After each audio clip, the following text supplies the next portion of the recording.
اليوم حديثنا عن هول العالم البشعين المسخرجية يلي بيتمسخروا على العالم وبيعملوا حركات هيك بوجهن وبتمهم وشو ما كان مش عاجبهم.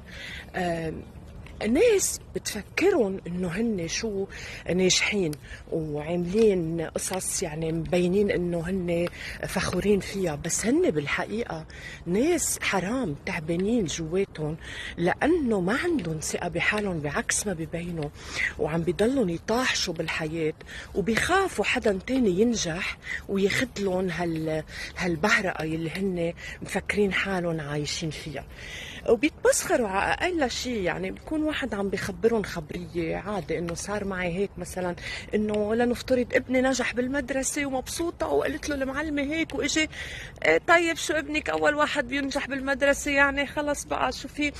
او عنده واحد مشروع وبده يعمله، بدي افتح محل وبدي احط غراض ومبسوط وايه، وهيدا المحل رح يكون وجهه خير علي وهيك.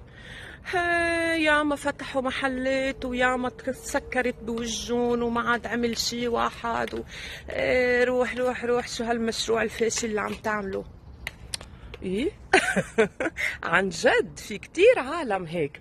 انا هولي العالم بواجههم بعدم اكتراث، بالعكس بيخلوني اتشجع اكتر وامشي اكتر واعرف انه انا ماشي على الدرب الصح، لانه هن عم بيحاربوني وهن عم بيحطوا لي عزيمتي، فبعرف انه انا ماشي مزبوط، انه انا هيدا الشيء المبسوطت له بيستحق اني هالقد انبسط.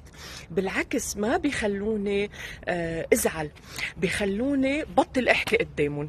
هول العالم ما بيعلموني الا اني اكون قويه، اني دير دينة الطرشه، اني اسعى اكثر واكثر لحتى امشي خطوتي بثقه، حط اجري بالارض واعرف انه هيدي الخطوه مزبوطه اكثر.